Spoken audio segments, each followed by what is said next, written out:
party so far. Nice to be here. So how are you, Stephen? I'm absolutely wonderful.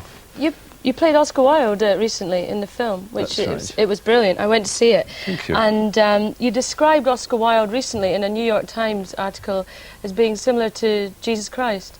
What did you mean by this?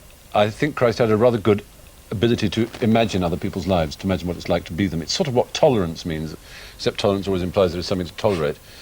Christ understood what it was like to be someone else, I suppose. And that, to me, was Oscar's great gift. And one of the things that made me so keen to make the film was that I think a lot of people have in their heads, with no disrespect to Noel Coward, whom I admire, that Wilde was a kind of crimped, camp, queenie, well, I did. dismissive sort of person. In fact, he never made jokes about other people, really, that were nasty.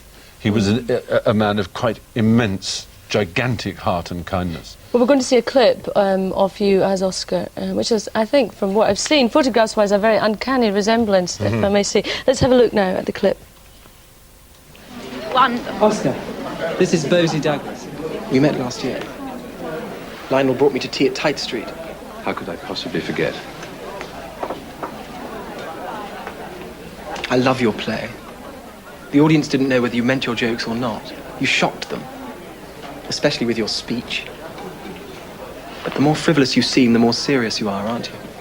I love that. Thank you. I always say the young are the only critics with enough experience to judge my work. Brilliant. Very good. A nice bit of curling tongs going on there as well. There's a lot of tonguing. Did you have the crimpers out for that? No, the curling tongs. Huge amount of tonguing. No, what you were saying earlier, yeah, I'm someone who never has read anything about Oscar Wilde and did think he was this incredibly just sort of poncy queen that went about singing unbelievably witty things. Let's not dislike poncy queens. But all the time. In a room full of poncy queens, it's rather dangerous. Do you feel that there's a kind of almost a burden of expectation on especially gay men to really admire Oscar Wilde? Yes, I think he's to some extent become a gay icon, not just for gay people, and I hope we're very proud that it's a film which pulls no punches on his sexuality, on the actual, if you like, meat and drink of his sexuality. There are sex scenes in it which are unembarrassed and uninhibited, but on the other hand, it's not a film about being gay because it didn't exist then. The word didn't exist as a noun. There was nothing as a homosexual. He was married and had children whom he adored. Yes, that was amazing to know that. There was no hypocrisy in that. But he also had a nature that he knew he had to fulfill. And what Wilde is not just that, of course, he's an important gay icon because of his courage and because of the pain that was inflicted on him because of his sexuality, but because he is the eternal student, the eternal bohemian, someone who every day didn't know what he thought about things until he thought afresh, was not going to be bigoted about anything, whether it be which was his favourite colour or what his politics were. Every day is a new time to discover yourself. You speak with him with such passion. Has your opinion of him changed since you played the part? Only to the extent, I suppose, that I value more the sheer generosity of the man. I mean, he was generous in the most obvious sense that he gave away so much of his money, but he was generous too because of what I'd said earlier, his ability to imagine other people. He had no vanity. He had a real sense of himself. He knew that he was rare. I mean, he was intellectually quite phenomenal. No finer classicist had ever entered Oxford when he went there. But he wore it lightly. He never every time anybody got up at table, after having had a conversation with Oscar Wilde, they felt better themselves. They felt they were wiser people. They felt that they had broader horizons. They didn't feel, oh God, I'm nothing next to this giant of a man. He made them feel richer and stronger and better, and that is as good as a human being. Did you identify with him, his character, in some ways? I mean, you have quite a lot of similarities in a way. Well, I mean, I knew I looked a bit like him at school. Yeah. Also, you both went away to Europe for a while when things were getting hot under the collar, and you know, your creative ability, and both, of course, had a bit of a spell in imprisonment as well. Indeed. So there are some similarities. In that case, yeah, and I actually was cheeky enough to use as a secret name when the press were looking for me in France. I used his alter ego when he left England after Reading Jail, he travelled in Europe under the name of Sebastian Melmoth, which comes from the poem Melmoth the Wanderer. And I told my agent to address all letters to me as care of Sebastian Melmoth. I mean, it's a measure of the English press that you assume nobody would know that. Yes. I suppose that's true. I suppose that's true. But also growing up as an old whoopsie in an English public school, if you have any pride in yourself as a person, I wasn't good at games. I was awful at them. You know, there are two things. You either become a swot, because I was bright, I could always pass exams, or you become the weed who hugs the wall and says, please don't touch me.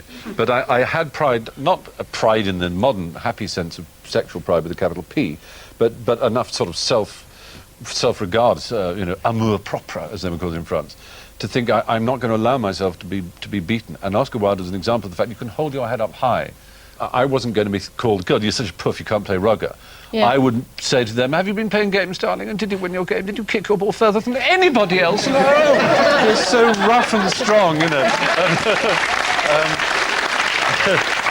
I think I've always felt I was lucky in that because I read from such an early age, and books meant so much to me, that I'd read so much Oscar Wilde, so many novels by disaffected old whoopsies, indeed many of them from my school, people like Norman Douglas and Ronald Furbank, who'd then gone to live with the successions of houseboys in Ischia and Capri and so on, who had lived lives of great exoticism and so on, and they regarded with such contempt the sort of black Victorian misery that was England. Yeah. And from them I got an endorsement that it was possible. From them and classics, from boring as it sounds, from Socrates, it gives you the endorsement that in fact the richer lives are those that are lived by people like us who are outside the mainstream. Do you think one thing we touched on right at the very beginning of the series with Anthony Sher, and one thing I asked him, I remember that, yeah, was that if we got everything, if gay people got everything they wanted, equal rights in every area, and got to the point where we were sort of subsumed in a way, do you think it would lose the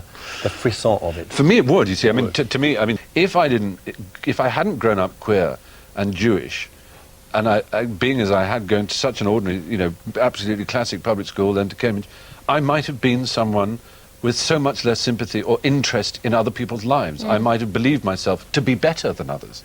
You go on to Cambridge and you do the Footlights, you team up with Hugh Laurie and you get into comedy. Did you think, or see at that time, comedy as being a path to happiness? No, I'd always loved comedy. It was sort of my rock and roll. I think, you know, one of the things as a schoolboy that alienated me, aside from sexuality and all the rest of it and not being good at games, was, as it were, an inability to dance. I'd never been able to let go with others. I could use language, but language is as much a sword as it is a shield sometimes. It's a weapon, and it is a thing on your own. What I couldn't do was join in. I could never dance. I always felt self-conscious dancing. I always felt somehow I'd missed lessons that everyone else had gone to. And I would spend my time looking at other people dancing and trying to do the same thing. And think, so told, and not knowing whether you're supposed to do that on the beat or on the offbeat. And I had that awful phrase that Billy Crystal uses when Harry met Sally, a white man's overbite, you know. Doing that. And I'm doing that all the time and just feeling a complete fool. And not being able to sing either. And all the things I could do were solo things. And I loved, so for me, my record collection, well, aside from the odd sort of Jethro Tull and Led Zeppelin and so on, was really, it was comedians, radio comedians, American comedians, British comedians, all the comedy records I could find. You are someone who is revealing about themselves. You have given a lot of personal interviews, told a lot more than some people would. Some people would hold back from the press. And do you ever look back at perhaps some of your interviews or things like that, or press coverage, and wish that you'd been a bit more aloof? I mean, do you ever look at things and go, oh God, I cringe? No, not really. I mean, I cringe sometimes when the different words are used, at least, or words are used. The first time I mentioned being gay was a long time ago. It was a program called Network 7 years ago. And there was a sort of psychiatrist there who had a Room 101 type thing or whatever it was, where he talked about things. And he asked me these questions, and I answered them and mentioned that I was homosexual. And then the next day in The Sun, it used the word confessed. And that made me so angry that they had used confess. He confessed that blue was his favourite colour, as if this was a sin that I was admitting to, rather than the fact that I was mentioning. You know. Practising is another word, isn't it, that they always practising homosexual. You never get there's a prefix heterosexual. No, one day I'll get it right. Yeah. Yes, the gay scene. Do you frequent gay bars? I mean, is that, I how don't do you much. feel about that? Even before becoming quite well known, I found them a bit embarrassing, and I always felt so physically inadequate that I just assumed in this sort of rather body fascistic world of it all that people would see me come and go.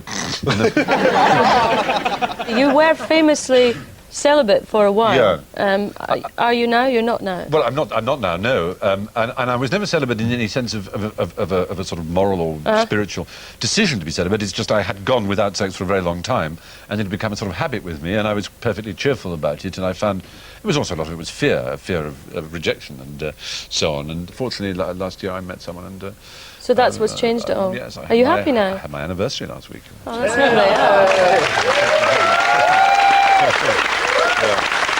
Yeah.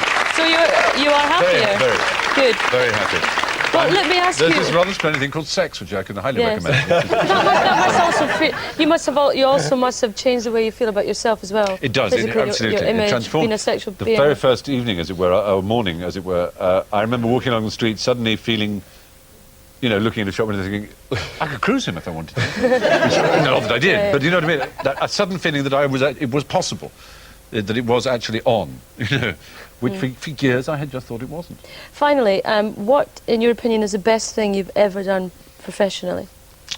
At the risk of sounding greasy, I think this Oscar Wilde film, really, yeah. because it's so much bound up with so much of what I felt over the years about Wilde and about myself, and also it was a gigantic gamble for me, especially after the debacle of Cellmates, to be trusted by these by the director and the producers. So that really does mean a lot to me. Well, it does have a general release around about. Well, October the 16th October the is 16th. the premiere, because it just happens to be Oscar's birthday. Well, I really do recommend you see that, because it really is brilliant. And Stephen, you're an excellent chap. Well, bless so, you. So are you. Thanks very much. Stay around and have a chat with us. Meanwhile, we'll give it up to Stephen Thank you Fry, very ladies and gentlemen.